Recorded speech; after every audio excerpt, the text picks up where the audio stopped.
Muchas gracias a todos los asistentes por venir a esta conferencia y por su fidelidad con el ciclo, que espero esté resultando del interés de todos. Hoy tengo el gusto de presentar al profesor Bartolomé Mora Serrano, que es, como ha dicho la directora del Museo Catedrático de Arqueología de la Universidad de Málaga, a quien conozco desde hace ya muchos años, mejor no contarlo, cuando los dos empezábamos nuestra carrera académica, porque yo también empecé en el campo de la numismática. Entonces iba a pedirle información y consejo a Bartolomé, al colega Bartolomé Mora, que estaba más adelantado que yo. Él ya había leído su tesina, estaba ya más fogueado, ya más sabio ya. Entonces yo me iba a Málaga especialmente a visitarlo, a visitar la biblioteca que tenían allí, donde tenía una serie de obras de las que carecíamos en aquellos tiempos en la Universidad de Granada. Y allí nos conocimos y desde entonces hemos colaborado juntos en numerosas ocasiones. Y yo luego cambié, dejé la numismática, aunque no dejo de mirarla de reojo porque tengo cosas pendientes por escribir, como sabe el profesor Mora, y que espero algún día poder terminarlas. Volveré a pedir su consejo, porque yo ya hace ya tiempo que no me dedico a esto, pero él sí siguió en la numismática, donde ha hecho la parte más significativa de su aportación científica. En la numismática antigua, en la numismática fenicio-púnica, a él le debemos, en colaboración con la doctora Marta Campo, pues precisamente el estudio de la ceca, del taller monetario fenicio-púnico de Malaca, una obra absolutamente insustituible para cualquiera que se acerque a la numismática fenicia en el occidente mediterráneo. También ha trabajado en general, la numismática antigua, también tiene predilección por la moneda tardoantigua, por la moneda bizantina y también, como no, tiene también experiencia arqueológica, en arqueología de campo, ha participado en diferentes proyectos. Actualmente dirige un proyecto general de investigación sobre la antigua Malaca, concedido por la Junta de Andalucía, y también un proyecto de I+D del Ministerio de Economía y Comercio, que ahora es el que da los proyectos de investigación, el que gestiona, ¿no?, la Subdirección General de Investigación. La Dirección General de Investigación dependen de este ministerio, y él es el investigador principal en un proyecto muy interesante sobre la Malaca fenicio-púnica y su proyección en el mar de Alborán. También participa en nuestro proyecto en Útica, en Túnez, desde el principio, y allí todos los años, como este año también, vendrá a contribuir al desarrollo del proyecto. El profesor Bartolomé Mora tiene, aunque él es muy modesto, pero él tiene una importante proyección internacional. Hoy día es una de las figuras más destacadas de la numismática española. Ha ampliado su formación en diferentes estancias de investigación, por ejemplo, en el Centro Pierre Paris de la Universidad de Burdeos, en la Comisión für alte Geschichte und Epigraphik del Instituto Arqueológico Alemán de Múnich, en el Instituto di Studi sulle Civiltà Italiche del Mediterráneo Antiguo del Consejo Nacional de Investigaciones Científicas en Roma, también en la Universidad de Bolonia, en el Departamento de Beni Culturali, en el Departamento de Arqueología de la Universidad de Lisboa, y fruto de este reconocimiento internacional es que forma parte de los consejos editoriales, de los consejos de redacción de algunas de las revistas españolas más significativas en el campo de la arqueología clásica y también internacionalmente en la arqueología fenicio-púnica. Es miembro de los consejos de redacción de la revista Itálica, Saguntum, Spal, Paleohispánica de Salamanca y Birsa. También ha sido miembro de los comités científicos de los encuentros peninsulares de numismática antigua que organiza el FESIC y actualmente es representante por la Universidad de Málaga en la Comisión Internacional de Numismática. Esto yo ya no sé si es un mérito o una carga, porque codirige el máster de la Universidad de Málaga en Patrimonio Histórico y Literario. Pero bueno, también lo hace con mucho, tiene mucho mérito hacerlo, ¿no? Estas cargas, asumirlas, tienen mucho mérito y la verdad es que lo hace bastante bien, ¿no? por el nivel de este máster. Por último, pues destacaremos también que es académico de número de la Academia Andaluza de la Historia. Y yo estoy seguro que vamos a pasar un rato muy entretenido con la aportación del profesor Bartolomé Mora, que seguramente es la persona más indicada para hablarnos hoy de las acuñaciones de Varia y de la divinidad que en ella aparece representada. Y, sin más, les dejo con el profesor Mora. Yo primero voy a hacer un apaño por si funcionara. Porque si yo hago así, podría hablar hasta de pie, ¿verdad? Sí, es que así. Bueno, pues muchísimas gracias a la dirección de este museo magnífico y muchísimas gracias también a don José Luis López Castro, un viejo compañero y amigo y un ilustre profesor, porque yo, en verdad, debería de emplear una parte sustancial de, no sé, el tiempo exacto que me quedaría en devolverle los elogios y tardaría mucho más porque su currículum es mucho más extenso y brillante que el mío.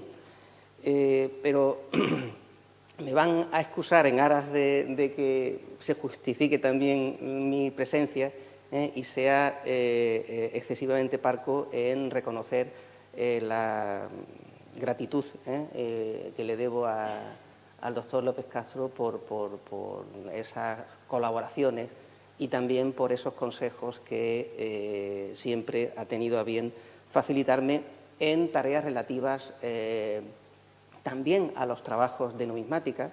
Si yo soy modesto, él es aún más que yo, y especialmente en el cometido, en el desarrollo de algunos de los proyectos en los que participo, bien como coordinador o como miembro del equipo, que, por cierto, tiene mucho que ver con la Universidad de Almería, no solamente con el doctor López Castro como asesor oficial o en la sombra, sino también con algunas personas aquí presentes, importantes investigadores, que colaboran en este proyecto y en algunas otras actividades. De manera que la presencia mía en esta sala para hablar, espero que no osadamente, porque aquí hay grandes especialistas en la arqueología variense y también desde el punto de vista de la numismática, pues espero que pueda aportar algo a propósito de esta ceca tan interesante que plantea todavía una serie de incógnitas, de inconvenientes, en parte fruto a una documentación escasa y a unas evidencias esquivas. Mi planteamiento, y por eso he colocado el mapa de relleno para que quede mono, pero una moneda de Varia, que ahora comentaremos un poquito con más detalle, y un fragmento escultórico que acabo de ver de verdad, y me ha encantado, en la magnífica exposición sobre la arqueología variense, y de paso hago propaganda de ella, porque plantea un poco también la idea que voy a ir desarrollando a lo largo de mi exposición, pero que se fundamenta también en una consideración, en una escuela, en una corriente, en una forma de ver la moneda, la numismática antigua como una parte específica, distinta, pero muy importante, modestia aparte, de la arqueología y, consecuentemente, como documento arqueológico, es también un documento histórico y, evidentemente, también la interpretación de la numismática, salvo en algunos aspectos muy concretos y muy particulares, que yo abordaré también de manera puntual, pues tiene mucho que ver con el resto de la arqueología de un lugar o de la arqueología, en este caso, fenicio-púnica del sureste peninsular. Y dicho esto, nos podemos plantear, haciendo un camino un tanto inductivo, porque muchas de estas cuestiones y algunas de estas preguntas ya están resueltas o en vías de solución, qué es lo que podemos esperar y qué le preguntamos a cualquier documento, y en este caso a un documento histórico-arqueológico como es una ceca monetal. ¿Dónde? Falta el acento.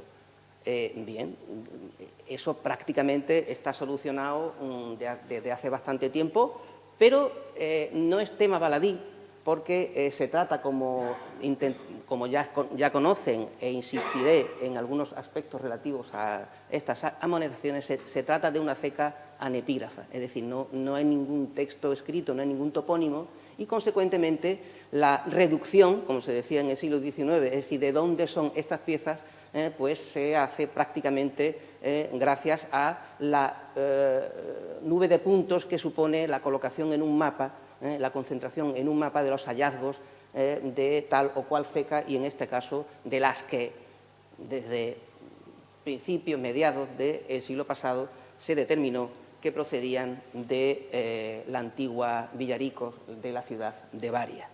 Bien, sin embargo, quedan una serie de incógnitas, de preguntas, algunas están ahí representadas, otras no, pero esto me va a servir un poco como de guión a la hora de hacer algunos comentarios a propósito del cuándo se producen y cuándo circulan estas monedas. Desde luego que la documentación histórico-arqueológica es fundamental para aclarar o para arrojar luz en algunas de estas cuestiones. Otro tema en el que no voy a incidir mucho es el de para qué sirven estas monedas, porque en realidad sería dar una clase o una conferencia sobre la moneda en la antigüedad y explicar pues para qué pueden servir monedas en un siglo III, II, antes de nuestra era, de bronce, de distintos valores, etc. Sí voy a incidir de una manera más precisa en algo muy importante de la amonedación antigua, en su aspecto más formal, bello o no, como es la representación. Es la imagen de un Estado, que puede ser muy grande o un pequeño villorrio en cualquier sitio, y me refiero a las cecas atenienses, muchas de ellas, a las cecas griegas, y no a las de las amonedaciones de la península ibérica, que lo eran aún más modestas, pero que evidentemente al ser símbolos de esa autoridad política que emite esa forma de dinero metálico, evidentemente, por modestas o feas que puedan resultar, tienen un valor político y sociocultural muy importante. Y evidentemente también tienen un valor liberatorio, dinerario. ¿Cuál es el valor que pueden tener estas piezas en cuyo tema incidiré fundamentalmente a la hora de plantear la política de nominales, es decir, de valores, y su metrología? Bien, hagamos una pequeña y brevísima introducción, porque estas amonedaciones de Baria, ¿dónde se sitúan? En el mapa sabemos dónde está Villaricos, pero ¿en qué contexto aparece esta amonedación? No solamente el cronológico, sino el temático, el funcional. Podemos plantear, sin retrotraernos ahora a mediados del siglo VI, porque por ahí van las cronologías según los últimos estudios de las primeras fracciones de las dracmas de Emporión, de Ampurias, ya lo han subido un siglo más. Pero en ese contexto de amonedaciones anteriores a una fecha clave, que es ese 237, cuando Amílcar Barca desembarca, llega a la península ibérica, en este caso a el Heracleion, a Gadir, pero abre una etapa absolutamente fundamental en la que, evidentemente, anticipo que hay que centrarnos a la hora de situar y analizar la amaliación de Varia. Antes, lo que hay es un mapa muy grande con muy pocos elementos numismáticos. ¿Por qué? Pues porque amén de Emporión y de Rosas, Rode, la Rode ibérica, están situadas en el noroeste, en el actual Golfo de Rosas, que emiten plata y a partir del 300 dracmas, es decir, unidades de un cierto peso y una belleza realmente significativa, y con la raya en el agua que suponen estas otras monedas, la que está perforada de Arce Sagunto, la gran ciudad ibérica, famosa luego por supuestamente desencadenar la Segunda Guerra Púnica, pues lo que hay son estas piececitas que hay abajo, una en un extremo y otra en otro. Una en la isla de Ibiza, la antigua Iboshin o Ebusus, unas moneditas de cobre-bronce realmente modestas, tanto en su factura como en su metalografía, como en su metrología. Y en la otra punta de ese ambiente fenicio-púnico, o subpeninsular en este caso, estas moneditas con dos pececitos, con dos atunes y esa cabecita que luego veremos con mayor detalle, son las primeras amonedaciones también de bronce de la ciudad famosísima de Gadir, la gran capital fenicia, al menos desde época arcaica. Claro, hay un momento de inflexión muy grande o muy importante, que es ese contexto de la presencia bárquida o la segunda mitad o último cuarto del siglo III antes de nuestra era en la península ibérica. Y está relacionado, y por eso he colocado esta ilustración, esta pieza de oro tan bella con esa cabeza femenina y el caballo parado, situado más o menos en el lugar que le corresponde, es decir, una amonedación cartaginesa de Cartago, aun cuando las hay también en Sicilia y en Cerdeña. Pero ese oro se refleja de manera metafórica hacia el extremo occidente y hacia la península ibérica y sus aledaños, como son las Baleares, pero para no extenderme mucho se sobreentiende que me referiré también a este importante enclave fenicio-púnico. Bien, pues en ese contexto, sin duda alguna, hay un refuerzo de la actividad financiera, económica, de todo tipo, y eso, lógicamente, tiene una repercusión muy importante desde un punto de vista monetario, de la moneda de gran valor, pero también de la moneda de muy poco valor. Y es lo que en términos un poquito técnicos se llama del punto de partida o los primeros avances hacia una monetización. Es decir, que cada vez va a haber más gente, no toda ni muchísimo menos, pero cada vez va a haber más gente que en algún momento de su vida tiene moneda de plata o moneda de bronce de distintas procedencias. Evidentemente no es lo mismo si está en Ampurias que si está en Gadir o en Málaga o en Varia, porque estos circuitos o círculos políticos económicos van a insistir también en un aprovisionamiento y una mayor frecuencia de ciertas monedas sobre otras.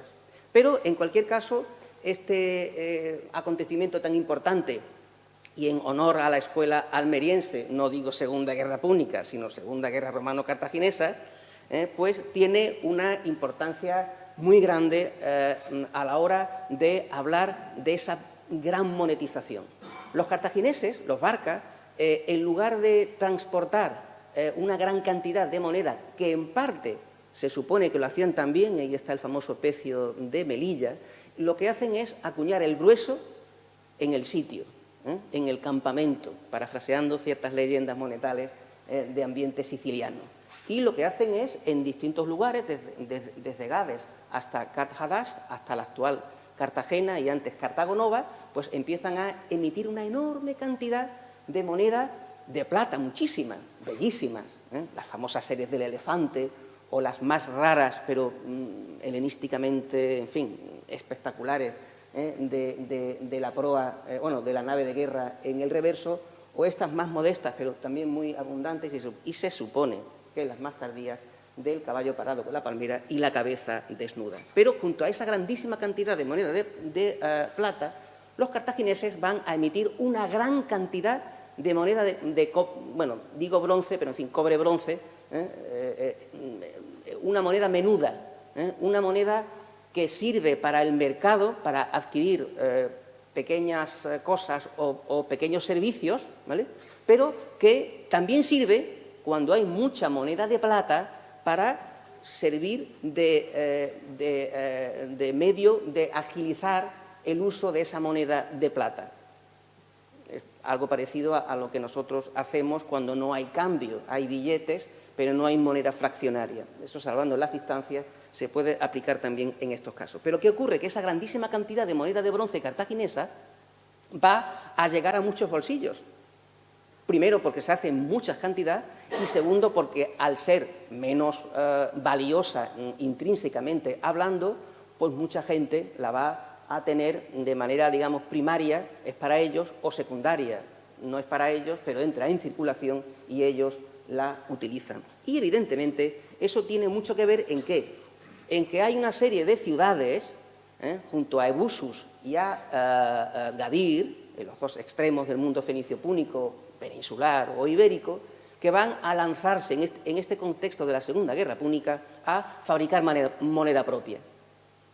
Y lo van a hacer de muy distintas formas. Y viendo este pequeño recuadro donde hago propaganda, y claro, hablo de Málaga, claro, de la vecina Sexy, Almuñécar, pues claro, salvo exceptuando este caso singular que presumiblemente hay que atribuir a la ciudad de Málaga, estas moneditas de plata con su reverso estrellado tan singular y esa cabeza orientalizante, son óbolos y acuñados fabricados en muy poca cantidad, pero ya es algo.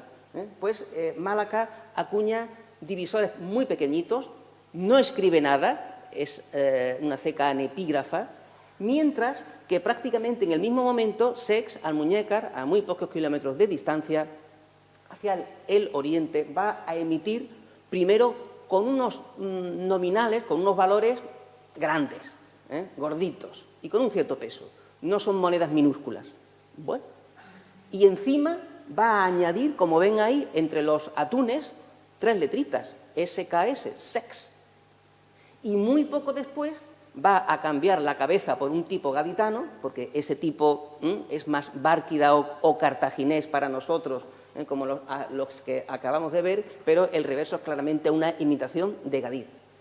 Esa tipología gaditana se ve muchísimo mejor en estas amonedaciones que se sitúan en ese entorno de final de la Segunda Guerra romano-cartaginesa, pero con un cambio no solamente tipológico, sino epigráfico muy importante sobre el que luego puntualmente insistiré.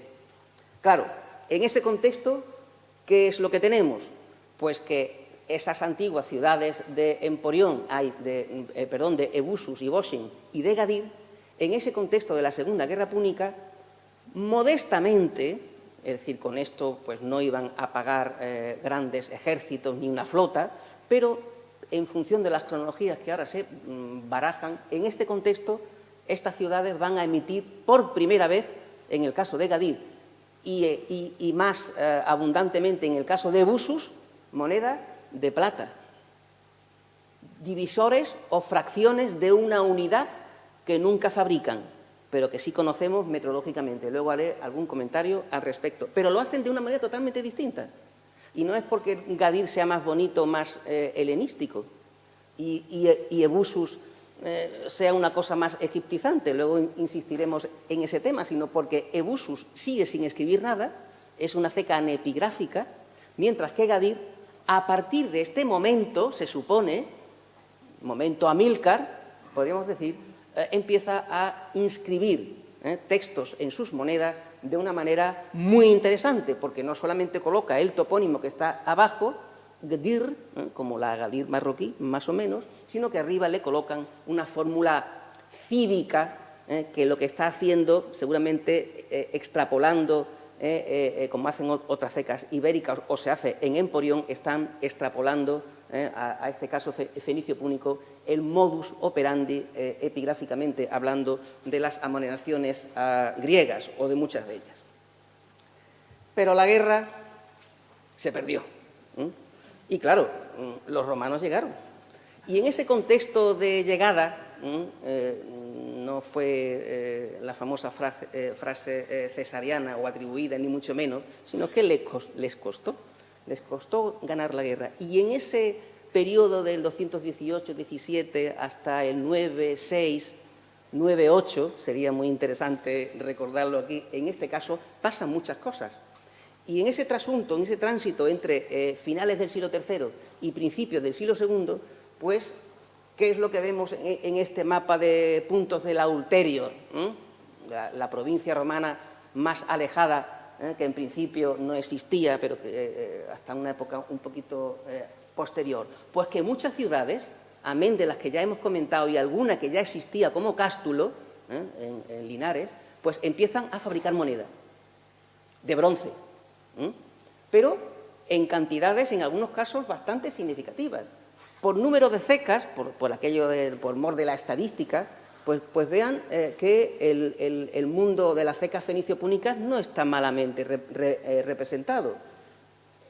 Algo más de 16, muy poco el mundo ibérico, muy cercano a donde nos encontramos, en amarillo, y no interesa ahora el grupo más numeroso, porque sería adentrarnos en el siglo II, que no toca para este tema, en el caso de las cecas, de las ciudades que emiten monedas indígenas, que emiten monedas escribiendo en latín. Ese es otro tema también muy interesante. Desde un punto de vista cuantitativo, bueno, si comparamos, aquí varias no sale. No sale pues porque en los incipientes estudios de cuños, la moneda se fabrica con cuños, plan, plan, plan. Nosotros, a través de lo que se refleja en la impronta, en la moneda, vemos cuántos moldes, cuántos cuños se hicieron porque se van rompiendo, se repiten y nosotros identificamos y vemos, pues de estos anversos hay 4 cuños. ¿Cuánto se pudo fabricar? Bueno, unas 15.000 monedas por cada cuño. Multiplicamos, evaluamos y sacamos unas conclusiones cuantitativas, que unos se las creen y otros no, en fin. Pero con esas conclusiones podemos ver que efectivamente el mundo gaditano, el mundo hispano-cartaginés, Sex, Abdera, Málaca, tienen una cierta importancia en lo que respecta a las amonedaciones de bronce en este caso. Con esta situación aterrizamos en la amonedación de Varia, en un contexto que espero que más o menos haya quedado claro. Claro, a la hora, y esto ya sería, digamos, una parte como muy numismática, como muy de especialización dentro de la moneda, que es una cosa muy particular, pues claro, la moneda se estudia en sí misma, y se estudia tanto formalmente como estadísticamente, en el sentido de que ya he comentado que con un par de cuños, de moldes para fabricar la moneda, como se hace ahora en la Fábrica Nacional de Moneda y Timbre, pero sin mecánica, pues plum, plum, plum, se hacen una cantidad de monedas que en algunos casos es muy grande y en otros casos es muy modesta. Bien, pero con independencia de eso, si nosotros tenemos un cierto número de monedas, aparte de ver qué bonitos son sus tipos o ver cómo de un cuño a otro podemos ver ciertos detalles para recomponer la imagen de esa divinidad o de ese objeto que ahí aparece, desde un punto de vista estadístico hay un tema muy importante como es el sistema de pesos, el patrón metrológico que utilizaron en este caso las autoridades de Varia para fabricar sus monedas, aunque fueran 5, pero escogen un patrón de pesos. No cogen uno al tuntún, sino que cogen uno que les es propio o les es muy querido. Y claro, como nos encontramos en una ciudad fenicio-púnica, evidentemente a partir del 237, sino antes, pues sometida a la influencia, hegemonía o control más directo de Cartago, pues siempre se ha intentado interpretar estos bronces de Baria en clave de la metrología cartaginesa.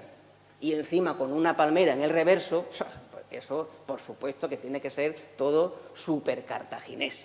Y consecuentemente con el shekel de 7,6 o con ese patrón extraño que tiene mucha bibliografía y no sé yo si tanta consistencia, de 10-11 gramos que aparece supuestamente a finales del siglo III, pero porque es un cómputo con respecto al patrón sextantal del agrave romano.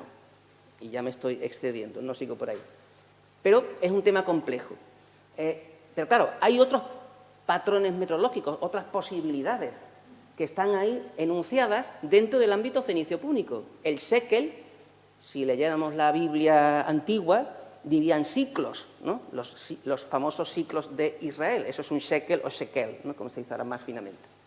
Pero este shekel, es decir, la unidad monetaria del mundo fenicio u oriental y también del mundo fenicio-púnico, puede ser el gaditano, de unos 9,4 gramos, puede ser ese cartaginés de 7,6, en Iberia se reduce por otros motivos, o en mi opinión modesta, puede vincularse, relacionarse con el posible patrón utilizado en la importantísima ciudad de Ebusus y Bosching. ¿Por qué? Pues porque no deja de ser llamativo que haya unas moneditas muy pocas y muy antiguas del siglo IV, antes de nuestra era, cuya metrología va encaminada a unos 10 gramos o un poquito más. Y claro, rebuscando, zambulléndose en el proceloso mar de la metrología, que eso es un lío tremendo, pues, hombre, hay patrones en el Oriente, de tradición hitita, egipcia, samaritana, en fin, lo que sea, que ese peso de unos 10 gramos y algo o de 11 gramos está acreditado y podría tener un encaje no solamente en la metrología ebusitana, y recordemos la influencia que antes del mundo cartaginés ha tenido Ebusus en toda la franja levantina, y plantear la posibilidad de que esas mitades o esas moneditas más pequeñas con el ureus y la palmera, que parece que están en torno a los 5,5 gramos, si son mitades, lo multiplicamos por 2 y nos sale un patrón teórico, una unidad teórica. Y nos podría acercar a esos 19, 20, 21, que serían, en este caso, dobles de la unidad. Lo único que no se fabrica, según esta lectura, serían las piezas intermedias o unidades, pero eso, que a nosotros nos puede parecer raro, es perfectamente normal y hay muchos ejemplos en cecas contemporáneas. ¿Por qué? Porque a los varienses les interesa fabricar piezas de mayor peso, es decir, billetes grandes, para entendernos, y, sin embargo, fabricar también las piezas, digamos, más fraccionarias, de menor valor, más ágiles en el comercio local. Y eso es lo que hace. Bien, pasó, como digo yo a veces en clase, la nube metrológica. Ya no vuelvo a hablar más de metrología, pero sí a plantear algunos temas que quedan todavía en barbecho, como es la posibilidad, que será en Gadir, será en Málaga y será en otras muchas cecas ibéricas, de que en Baria se utilizase también no moneda de plomo, sino plomos monetiformes, que diríamos ahora nosotros téseras o fichas, o jetones, que está mal dicho, en fin, fichitas de distinto valor liberatorio, pero muy frecuentes en el ámbito surpeninsular, sobre todo también en época romana. El problema es conocer bien algunas de estas piezas y dictaminar acerca de su pureza, porque hay muchos plomos falsos de estas características. Bien, pasemos ahora al tema formal, a lo más vistoso, ¿no?, de la moneda, que conscientemente también ocupaba un papel importante, porque, como he comentado antes, las autoridades de una ciudad querían transmitir a la legalidad del poder emisor, la cabeza del rey o el escudo de la República en nuestro mundo, un símbolo de la autonomía política de esa ciudad, y al mismo tiempo, de paso, pues hacer propaganda o ilustrar algunos de los elementos que desde un punto de vista identitario, tan de moda, pues les eran más queridos. De manera que la iconografía monetal de Varia es verdaderamente singular, llamativa, no única, pero que hace tema en el panorama de las amonedaciones fenicio-púnicas y sobre todo del sureste peninsular. Dentro de los estudios iconográficos, como si estuviésemos hablando de arte, de un cuadro, pues hay que distinguir entre lo formal, lo que yo veo, y ahí aplicamos criterios artísticos, estilísticos. Pues tiene un estilo más bonito, más depurado. El grabador de cuños era mejor, o era muy torpe, o no sabía hacer nada. Y, con independencia de eso, hacemos también un análisis iconológico. Es decir, detrás de esa imagen, ¿qué significado hay? En muchos casos lo conocemos bien, si hay literatura antigua o alguna documentación arqueológica que por paralelos nos lo aclare, pero en otros casos pues no lo conocemos y, claro, el camino a las interpretaciones, en algunos casos ingeniosas y en otros casos pues realmente fantásticas, en el sentido peyorativo del término, está abierto. Bien, estilos. Fíjense que ahí he colocado, hablo de cabezas, porque luego las veremos también, pero también en este caso de palmeras. Bueno, pues está clarísimo que a los varienses les encantan las palmeras. Bien, y que hay una serie de grabadores que con un cartón o con un modelo, unos lo hacen de una manera y otros lo hacen de otro. Bien, esto que parece, ¿y qué? Bueno, pues a la hora de identificar cuños, es decir, moldes distintos, y a la hora de asociar divisores con múltiplos, pues nada más que viendo el estilo o el tipo de palmera, dice, este lo ha hecho el mismo grabador o uno que está trabajando en ese mismo momento, a la hora de buscar conexiones y secuencias. Vale, pero las cabezas también son importantes, ¿de acuerdo?, en estas unidades que estamos ahora comentando. Y claro, ¿aquí qué vemos? Pues 4 cabezas, claro, pero son 4 cabezas de anversos de la ceca de Varia, de sus múltiplos, si acordamos que son múltiplos. Pues muy bien. ¿Y aquí qué vemos? Pues vemos que los grabadores eran muy malos, muy torpes. ¿Vale? Quizá uno no lo fue, emitió poca moneda o sus cuños se rompieron pronto y no hubo nadie que fuese capaz de reproducir de una manera bella, con estilo aceptable, este cuño de anverso que ahí se insinúa en la parte más clara e inferior derecha de la pantalla.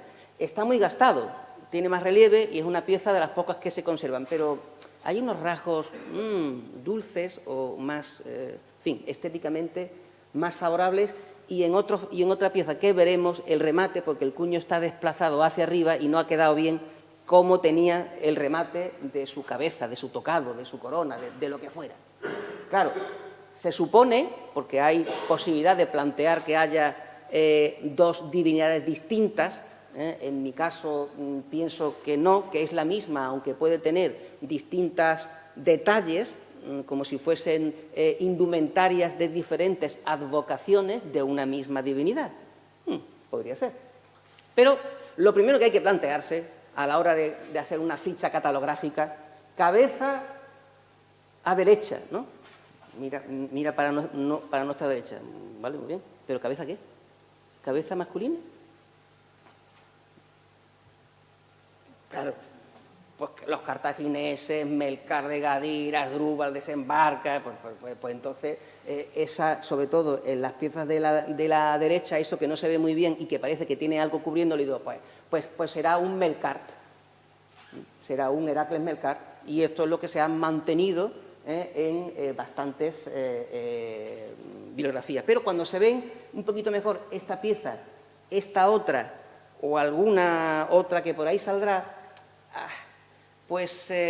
y cuando se comparan con otras amonedaciones más o menos lejanas en lo geográfico, pero no en lo temático, pues dice, oye, un momento, que esta cabeza, bueno, ahí tiene un moñito, bueno, pero delante o arriba pues tiene como una especie de algo, un creciente, o que podría ser esta especie de V que se ve ahí con un puntito, claro, mal ejecutado. ¿Y esa pieza de ahí quién es o qué es? Ah, pues esta es una moneda de Iol, Caesarea, en Cherchell, en Argelia, que acuña en la Segunda Guerra Púnica, muchísimo, plata y bronce, y que representa a Isis. Hace tema, porque esto que se ve en esta parte de acá, sobre todo en esta representación, podría ser un velo, y no una melena, como podría insinuarse en otros cuños. Pero eso parece que es un velo.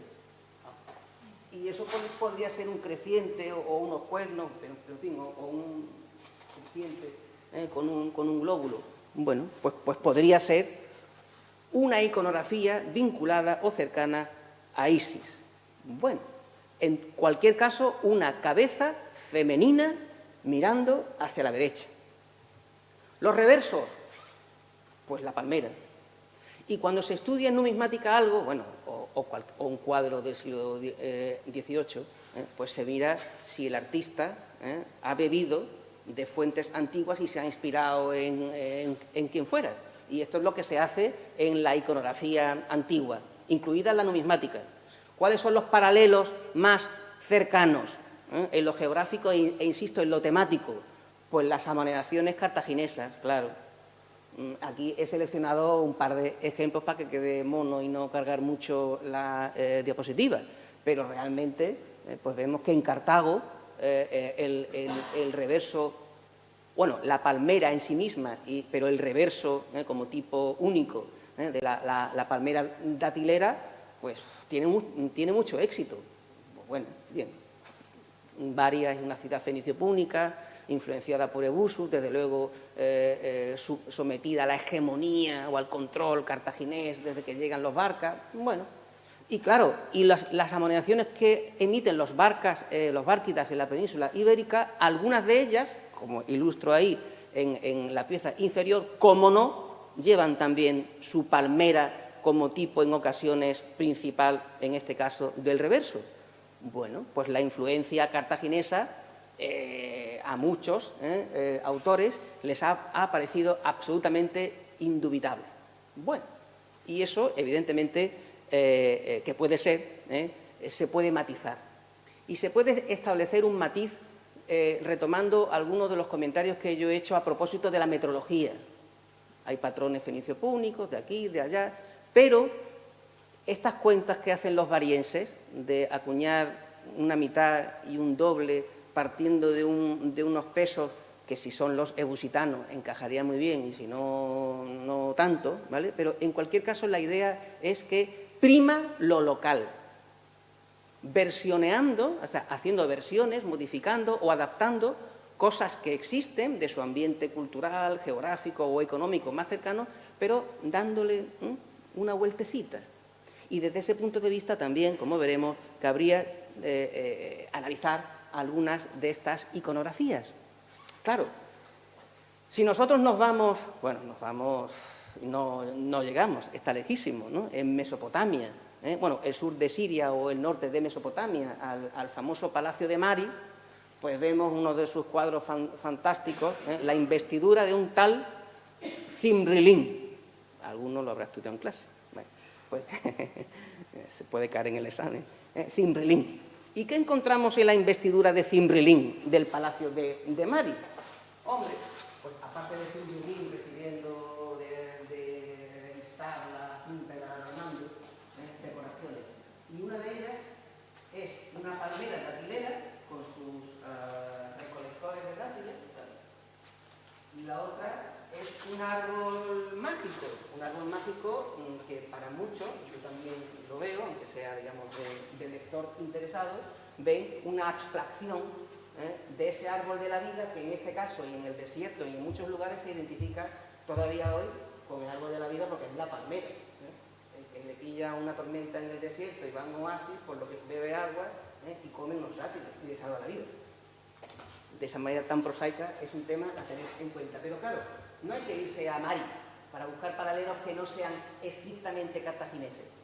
Nosotros nos vamos a Lauterio, a Córdoba, y encontramos este curioso y poco conocido cipo o estela, de una forma muy rara. En un lado aparece un altar escalonado, que no me interesa, pero es muy importante, pero en este lado lo que aparece es una palmera, en un ambiente impreciso cronológicamente, pero que se situaría en ese tercero, segundo, la estela de Marchena, en fin. Hay muchos paralelos para decir el qué, que la obviedad no siempre es lo acertado.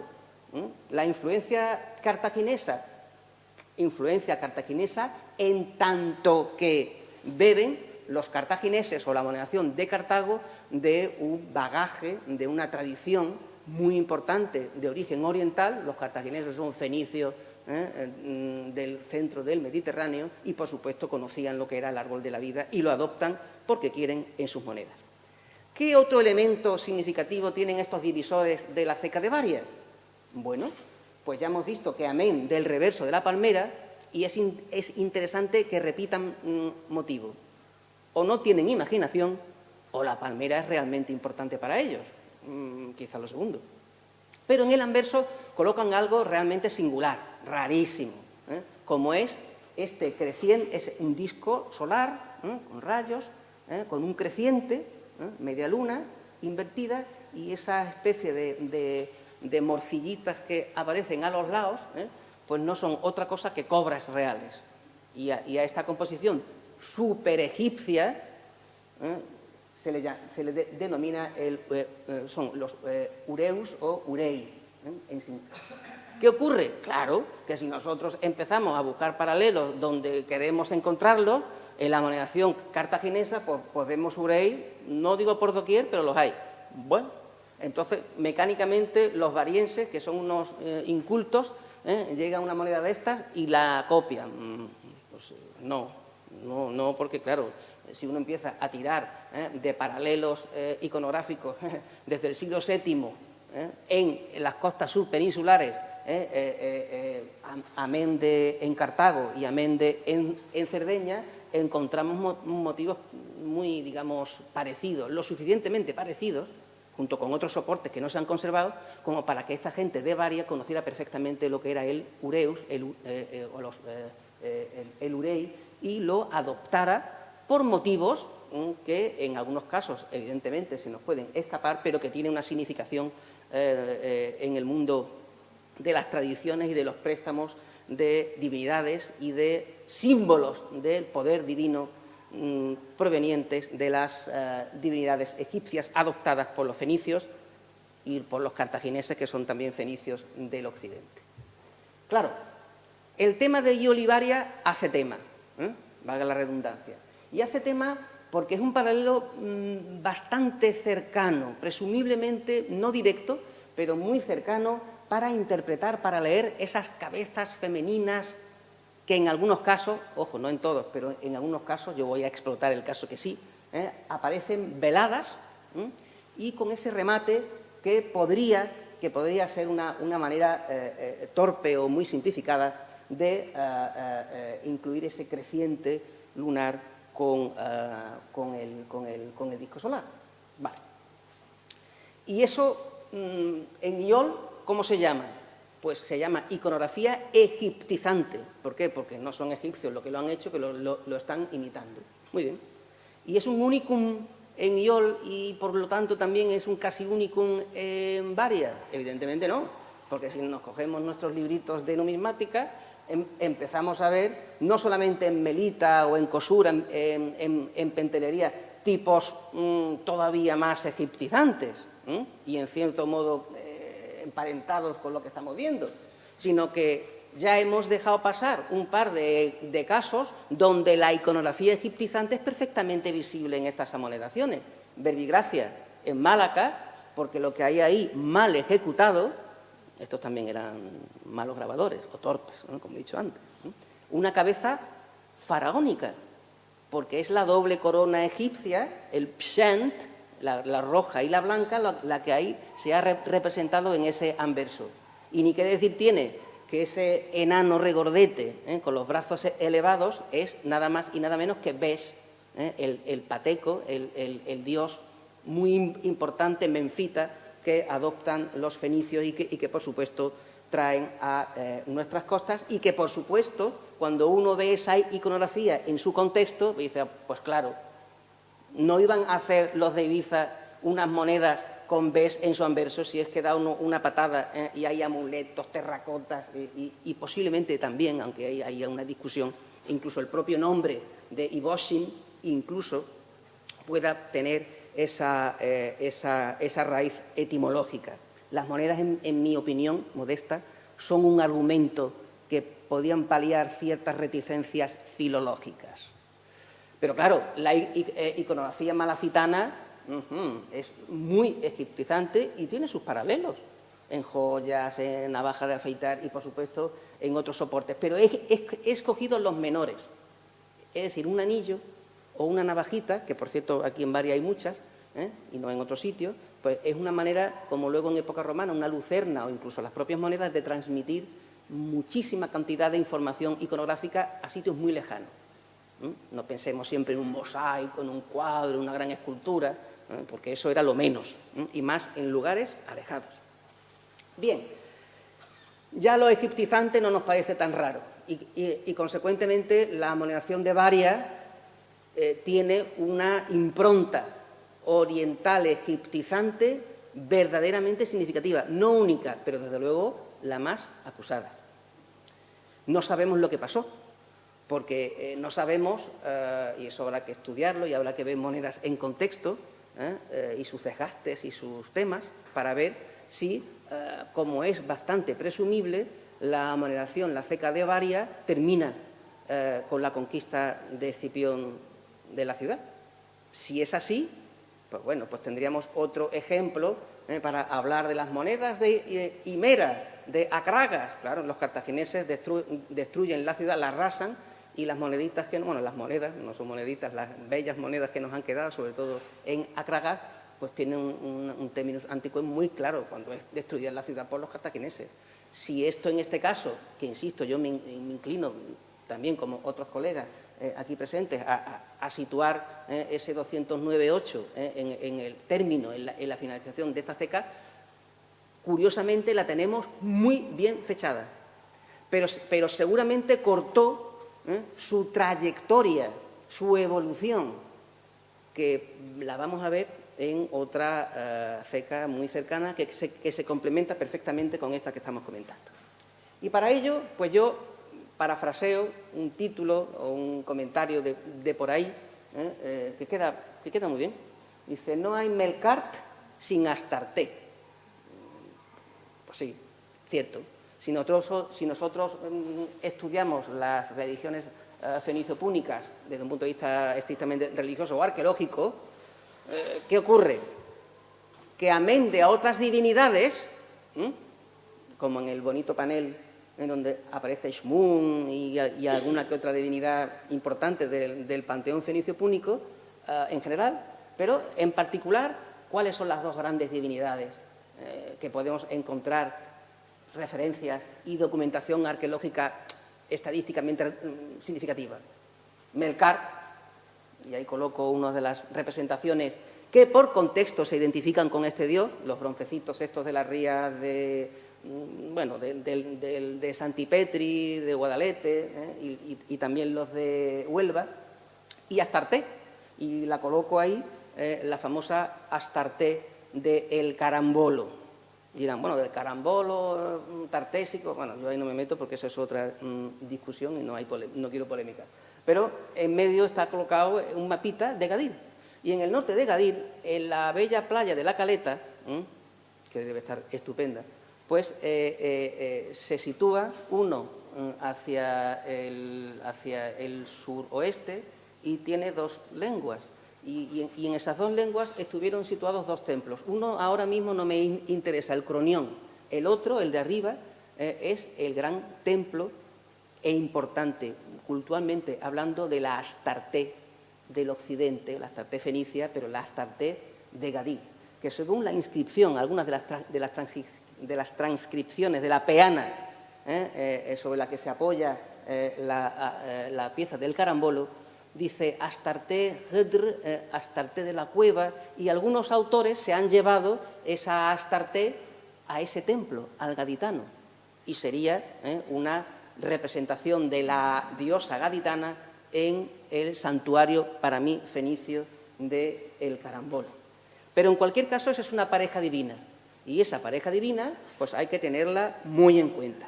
Claro, hay que tenerla muy en cuenta desde un punto de vista histórico, religioso, arqueológico, porque si nos vamos al numismático, y aquí he hecho una miscelánea, hay más, pero para que quede más o menos claro, y por supuesto que quede yo bien en mis comentarios, aunque no lo he manipulado, mucho al menos.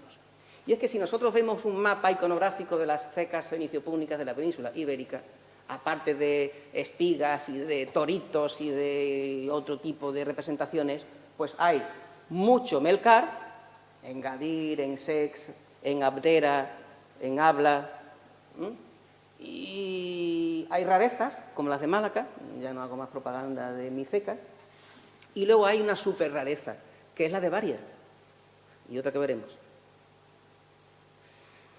Y esas rarezas son las que, manteniendo el comentario, el hilo conductor a propósito de Astarte y Melkart, me parece una documentación muy interesante el plantear una especie de imagen especular que cabría detectar en los dos extremos de ese sur peninsular fenicio-púnico. Uno sería Varia y el otro, como ya hemos comentado repetidamente, Gadir. Claro, el puntito grueso en rojo es Varia y el puntito azul más grueso es Gadir, pero hay un puntito azulito más pequeñito al lado y hay un puntito rojo más chiquitito también al lado del anterior. Y se refieren a dos pequeñas ciudades, poblaciones, importantes por distintos motivos, pero numismáticamente muy interesantes, entre otras cosas porque participan de un mismo lenguaje iconográfico, aunque los tipos sean diferentes. Es decir, reaccionan de una misma manera, pero reaccionan de una forma rara, extraña, inusual, y por eso es tan interesante.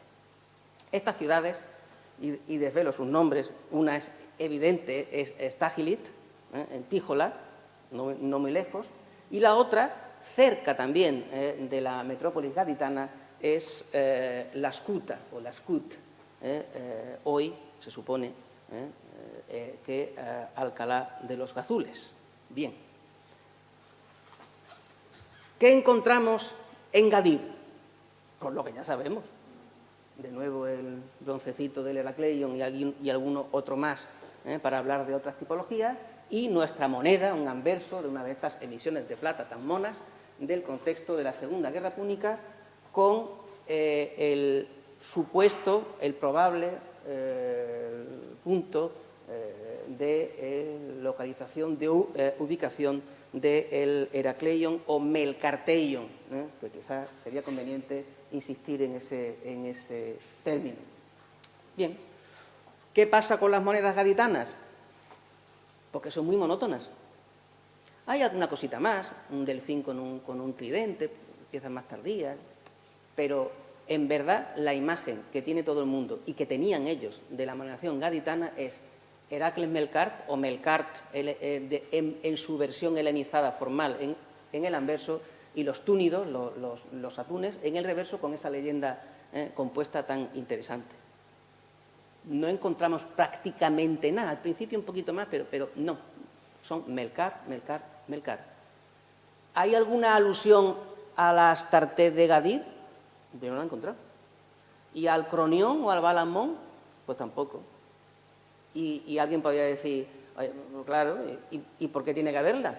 En Atenas hay alguna alusión al resto del panteón, que sabemos que tenían esculturas y templos en la monedación de la ciudad. No, siempre es Atena, Atena, Atena. Bueno, Atenea, Atena, Mochuelo, Mochuelo, Mochuelo. Vale, bien. Es decir, es una manera muy clásica y muy sintética de concretar un mensaje, no de dispersarse, como espero que no esté haciendo yo.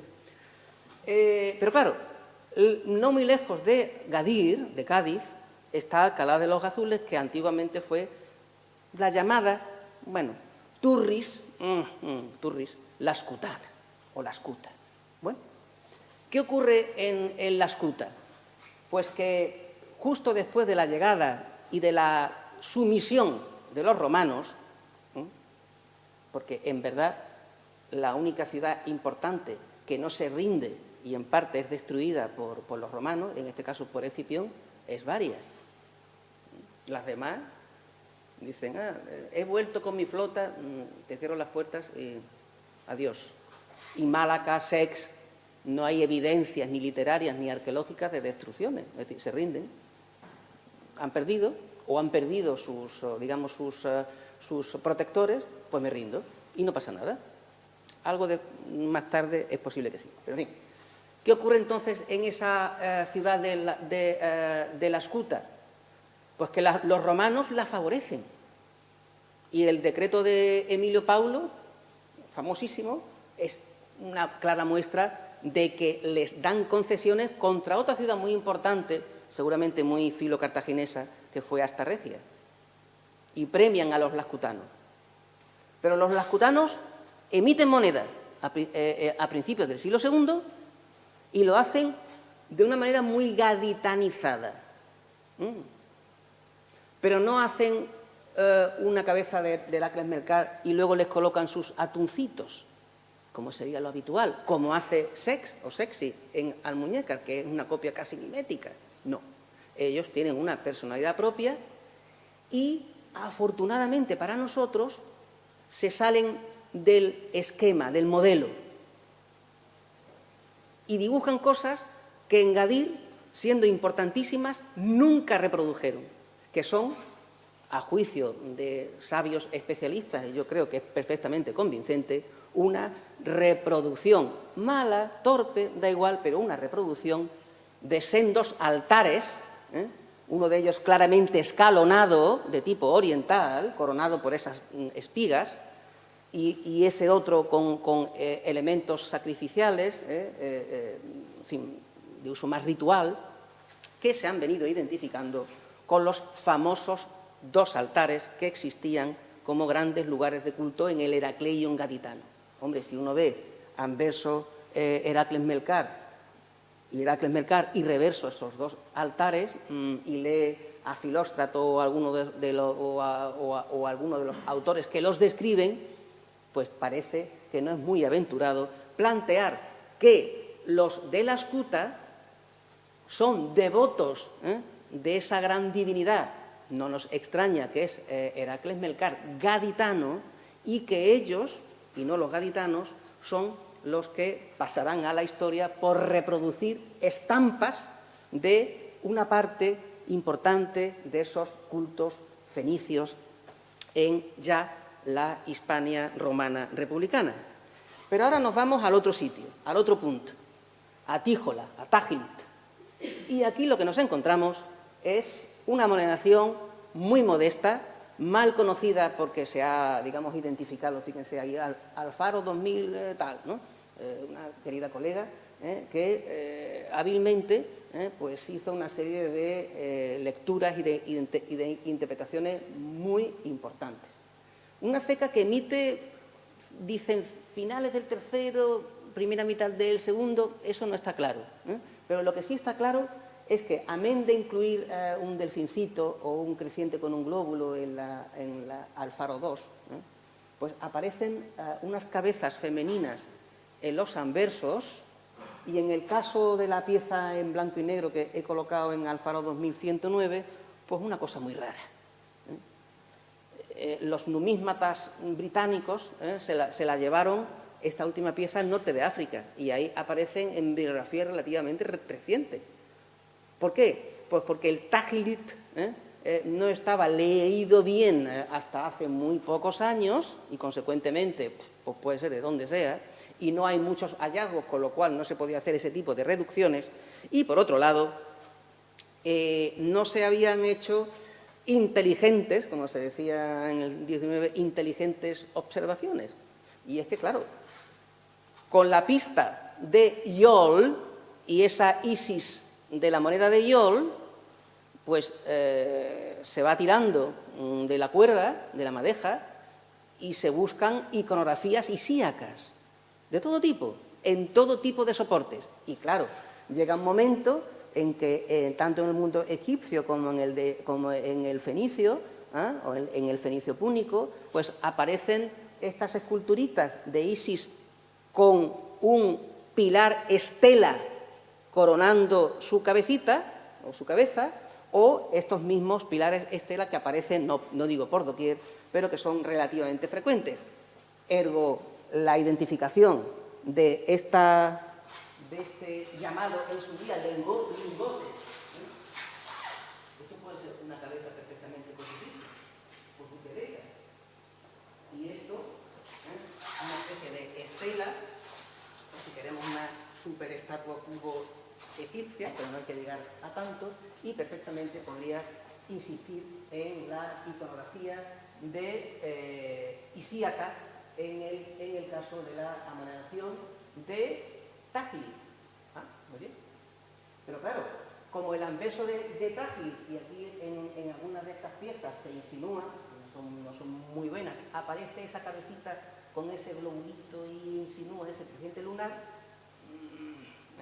cabe la posibilidad de que en verdad nos encontremos, como en el caso de las kutas, y por eso hacía alusión a territorios de divinidades, a una extensión de esos cultos, llamémosle regionales, cuya capitalidad estaba en Gadir y en varias, en Villaricos, a ciudades satélites de su entorno. Bien, claro, cuando uno repasa, mañana haré una foto mejor de la pieza de la izquierda, cuando uno repasa estas piezas excepcionales, sí, aparecidas en contexto o de ambiente funerario, pero en cualquier caso piezas excepcionales de la arqueología de Baria, en algunos casos, claro, esa figura que parece femenina entronizada, solo le faltan una esfinge a cada lado y entonces ya moriríamos de felicidad. Pero insinúa algo, hace tema.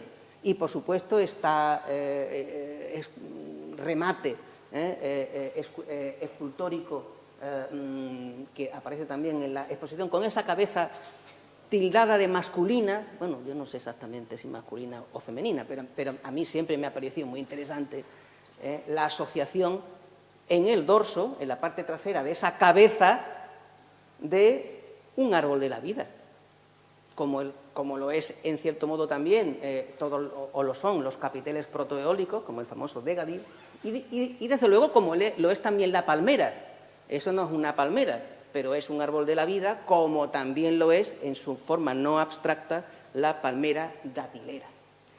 De modo y manera que nosotros nos hemos encontrado con esa imagen especular de los grandes dioses del panteón fenicio apostados, pues casi en las dos esquinas del sur fenicio púnico de la península ibérica, Melkart y Astarte. Y claro, no solamente en Tajlit, sino quizá en algunos otros territorios del interior, debemos buscar o repensar en la existencia, desde el punto de vista religioso y cultural, de esa Astarte que da la impresión de que gozó de una fama y de un culto mucho más grande que lo que las monedas dicen, salvo en varias, y cierta documentación arqueológica. Y es que ya, y ahora sí que termino, estas imágenes cultuales de la moneda de Baria tienen un riquísimo complemento en la arqueología bariense, claro.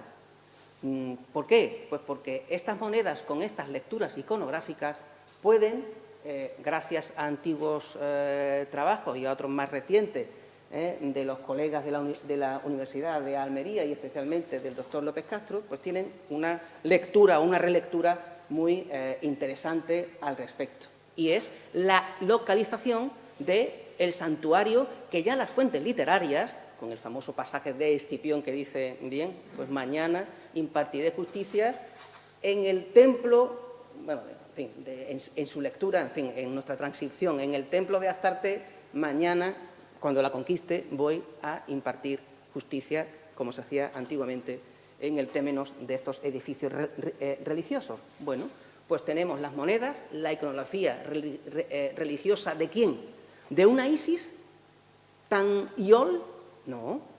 La lectura literaria y, sobre todo, la documentación arqueológica lo que nos ponen de manifiesto es la necesidad de corregir esa lectura que monetariamente no es posible y decir, sí, hay visos, elementos de tipo isíaco y atórico, cosa perfectamente habitual también en la iconografía y la religiosidad antigua, pero la documentación literaria y arqueológica llevan esta impresión iconográfica a la identificación como Astarté. Si queremos, Astarté-Isis, pero Astarté, la Astarté de Varia.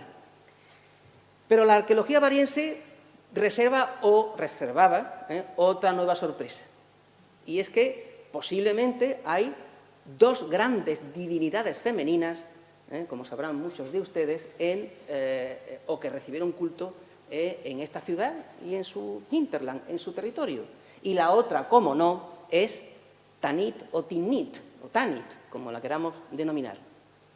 Claro, a la que se asocia con esos pebeteros y a la que se asocia con esa favisa o depósito donde apareciera una gran cantidad de piezas de este tipo, en parte visualizables en la magnífica exposición, y que estuvo en un lugar apartado, un santuario rural o periurbano, que también es un elemento muy interesante de la arqueología de Varia. Entonces, claro, qué lío. Tenemos a Tanit y a Astarté conviviendo. ¿Por qué no? Cogemos nuestro barco, nos vamos al Líbano, desembarcamos en el puerto de Sidón, si podemos, nos vamos en carretera hasta no muchos kilómetros de Sidón y vamos a la localidad de Sarepta. Y en Sarepta ya los americanos, la misión arqueológica norteamericana, descubrió en los años 70 pues un pequeño templo, un pequeño santuario. Bueno, y ese pequeño templo santuario, amén de dar pistas curiosas como este símbolo de Tanit en un anillo, pues deparó esta interesantísima inscripción, como si fuera la de la peana, esta es marfil, pero como si fuera la de la peana en bronce del Astarté del Carambolo. Y ahí lo que dice es pues lo típico, el dedicante, fulanito, menganito, pero alude a las dos diosas, alude a Astarté y a Tanit. Y de ahí se han escrito ríos de tinta, que si son una misma diosa con distintas advocaciones, personalidades, bifronte podríamos decir, que si son hermanas, que queda muy bonito, pero en cualquier caso son entidades divinas que existen en Oriente mínimo desde el siglo VII a.C. y que, de una manera extraordinariamente importante, pueden documentarse únicamente, que sepamos, en la ciudad de Varia, porque el otro lugar donde Tanit es extraordinariamente importante, como todo el mundo sabe, es la isla de Ibiza, con su famosísimo santuario de Escuirán. Pero, insisto, en este caso, las monedas y, sobre todo, también la arqueología de campo de Varia hacen de esta ciudad y también de este taller monetario pues algo excepcional desde el punto de vista de la historia antigua y la arqueología de la península ibérica. Pues muchas gracias.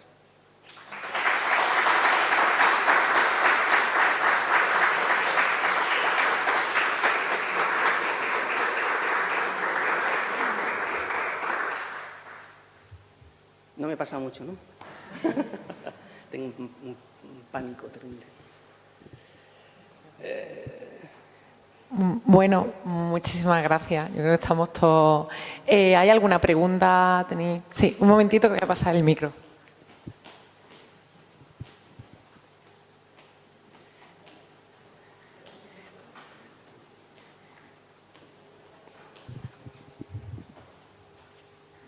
Al ser una diosa vinculada a la metalurgia, me refiero a Astarté, el que sea el culto en Varia, que es una ciudad también eminentemente minera, en la representación en el calco o el shekel, estaría más propicia que la de Tanit, ¿no?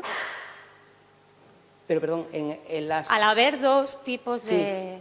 de cultos, tanto el de Tanit como el de Astarte, Isis, Hathor, Resta, en el cuño de la moneda sería más normal pues la que había, ¿no? O sea, la que se hizo, el Claro, cuño claro. con... No, sí. al vincularlo con la minería. Claro, no, digo. la representación de esa cabeza femenina en los anversos es Astarte. Astarte o Astarte Isis o Astarte Isis Hathor o lo que se quiera. ¿vale? Claro, yo lo decía pero Tanit, desde una interpretación, digamos, desde una lectura rigurosa, no aparecería en la representación de las monedas. ¿De acuerdo? Claro.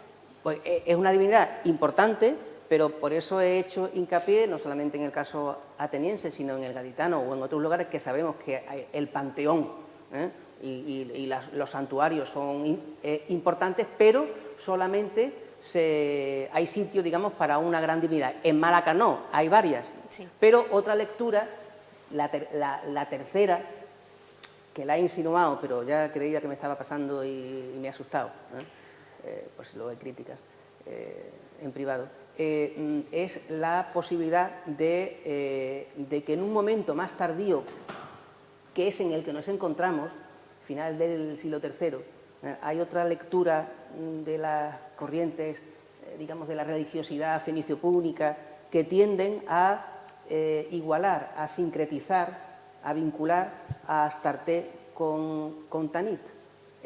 Es decir, que en algunos casos defienden algunos autores, ¿vale? Sobre todo autoras, pues ciertas lecturas o imágenes que durante un tiempo, en época arcaica o más antigua, se identificaban con Astarte, en un cierto momento se van asociando de una manera casi sin querer, sin una, digamos, teogonía muy clara, a Tanit. Y en parte los pebeteros y su multiplicación tienen mucha culpa. Lo que ocurre, claro, es que si eso está documentado en el libro, ¿no? Astarte Tanit, pues ¿por qué no la divinidad de las monedas de varias, de época tan tardía, ¿vale? Siglo III antes de nuestra era, no pudo ser vista como una Astarte Tanit? Pues vale. Ahora, si hay que elegir, lo dicen los textos. Y hay dos santuarios o elementos, digamos, religiosos diferenciados. Si hay que escoger, es Astarte. Y con el tema metalúrgico, claro, es un tema muy importante que tiene mucho que ver con eso, pero claro, sin duda alguna puede que tenga alguna relación directa, pero que Varia es un gran puerto. Es un gran puerto. Y al ser un gran puerto, podemos tirar también de la lectura en clave marinera que tienen muchas de estas divinidades fenicias, que valen para todo. Valen para la guerra, para la paz y la riqueza, que en este caso no son atunes, pero se podían interpretar como los dátiles y lo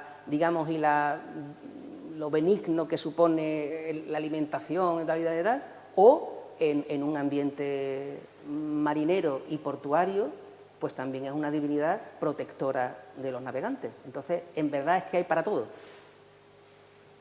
Gracias.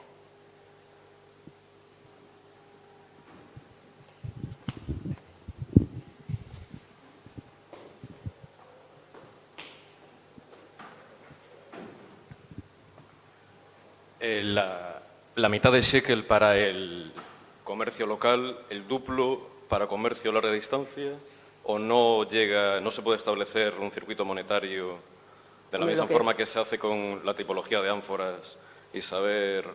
No hay registro arqueológico para ello. Bueno,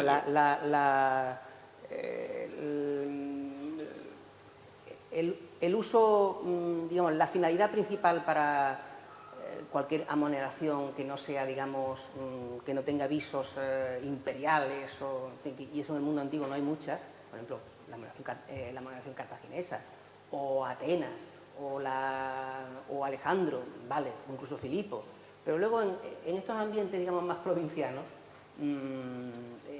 incluso amoneraciones más importantes que acuñan plata, como puede ser Emporión, pues la distribución es muy local o muy comarcal. Cuando nos metemos en el tema de la amoneración de bronce, es todavía más local. ¿Pero qué ocurre? Que en función, y para eso faltan datos, porque faltan hallazgos, y por eso es importante incidir, y hago una cuña publicitaria, en favor de las prospecciones arqueológicas y de las excavaciones arqueológicas y de la contextualización de los hallazgos, ¿vale? Evitando otras prácticas, porque claro, si uno ya tiene una colección de mi tatarabuelo que tenía, bueno, pues eso se estudia y es valioso, porque podemos encontrar un tipo nuevo, un detalle, pero una cosa muy importante es, ¿y esto dónde se ha encontrado? ¿Con qué materiales? ¿Se ha encontrado una villa romana y entonces ha estado circulando 200 años? ¿O está en un contexto de final del tercero o clarísimamente y sin circular a principios del segundo? Pues eso soluciona cosas. Y luego ya en concentración, en número de hallazgos, podemos ver si hay que hablar de una dispersión de la moneda y de un uso de moneda prestada o es una cosa muy, muy local. Hasta ahora los hallazgos que se conocen son Varias, Villaricos y Tágilis. Otro elemento que refuerza desde este punto de vista la interconexión clarísima entre estas dos localidades y algunas más. Y evidentemente el marinero en Ebusus o en Gadir o en Málaga pasa más, en Varias que yo sepa no, pero llega un barco, coge unas cuantas monedillas, no las gasta, se las lleva y acaba en Cerdeña o en Útica o en Gadir y ahí la suelta. Y eso tampoco significa contactos directos de nada, ni comercio, ni nada. Eso es simplemente como se hacía antes, si había monedas en la zona del campo de Gibraltar, pues hay muchas monedas británicas, el metal, que no tiene ningún valor, pero se pierde. O a veces la cuelo. Es lo mismo, pesa lo mismo, te la suelto. ¿Vale? Pero, insisto, la cuantificación de los hallazgos, ahí digamos la estadística, no solamente para la metrología, es importante. Y otro tema interesante es el de la diversidad, ¿no? Piezas menores, Ebusus muy pequeñitas, Gadir muy pequeñitas, Sex al principio regordetas, tipo las de Varias en los duplos, Cástulo también. Quizá esto pueda indicar ciertos usos, incluso en ambientes productivos, sobre todo en momentos más tardíos. Hay ciudades o hay cecas que emiten monedas para que directa o indirectamente se utilicen en cotos mineros, esos cástulos, ¿no? O en ambientes agrícolas, o Bulco en la campiña cordobesa. Pero en el caso de Varias, como se acuñó poco y todo parece indicar que durante muy poco tiempo, pues no tenemos esa visión, esa visión de conjunto de más años, ¿no? No les dio tiempo, lamentablemente. Una segunda cuestión. En el caso de las poblaciones que siguen acuñando moneda una vez que llegan los romanos, como la citada de la Escuta, ¿los tipos fenicios se mantienen durante mucho tiempo o empiezan luego ya a sustituirse por tipos más romanos? No, bueno, indirectamente he hecho un comentario a este propósito, tanto en la metrología como en los tipos, tipos cartagineses, tipos del bagaje fenicio, púnico o cartaginés, pero no tienen por qué estar imitando miméticamente a los cartagineses, o sí, pero no lo sabemos, pero no tienen por qué, porque cada ciudad escoge sus tipos. Y en algunos casos conocemos más o menos el porqué y en otros no, ¿de acuerdo? Entonces, claro, a la hora de ciudades digamos sometidas a la hegemonía romana, pues los romanos no imponen nada. Bueno, lo que imponen es que no se vuelva a fabricar monedas de plata en el subpeninsular ni en Ebusus. Eso parece claro, aunque no está escrito. Y luego, algún gobernador local, lo conocemos por emisiones augusteas mucho más tarde que ponen por el permiso de Augusto. Claro, se delatan. Y los gobernadores, oiga, que la tal ciudad va a hacer esto. Pues muy bien. Les daba lo mismo si representaban a Astarte o a Zeus o a Júpiter. Les daba exactamente lo mismo. Hay una política, digamos, de dejar hacer muy grande, y por eso todavía en época romana republicana, al menos durante el siglo II, pues no solamente tipos muy locales, epigrafía muy local, en latín, bueno, hay muchísimas secas, pero porque quieren. Malaca nunca usa el latín, Gadir nunca usa el latín, bueno, en las imperiales, pero no. Sexy, al final, en la última serie, anecdótica, propagandística, que dice Firmum Iulium Sex, Plinio dijo, ¿no? Pero otras, como Ebusu, muy tardíamente. Abdera, en época imperial. Es decir, no hay... O sea, de manera inductiva podemos afirmar que Roma no impone prácticamente nada y que poco a poco las comunidades, las oligarquías urbanas, pues van, digamos, poniéndose a la moda, unas más rápido y otras más lentas. Muchas gracias. De nada. Bueno, no sé, ¿alguna pregunta más? Se nos está haciendo muy corto, ¿eh? Bueno, yo sigo. Saco ahí. El portátil tiene ese inconveniente, que hay tema, ¿eh? Bueno, si no, pues muchísimas gracias y bueno, emplazarle a la siguiente conferencia el 18 de abril, que es una mesa redonda en este caso por el Día Internacional de los Monumentos y Sitios, que hablarán algunos de los arqueólogos directores de las excavaciones en el siglo XXI en Varias. O sea que hasta el próximo, que es 18 de abril, dentro de 2 semanas. Bueno, muchas gracias.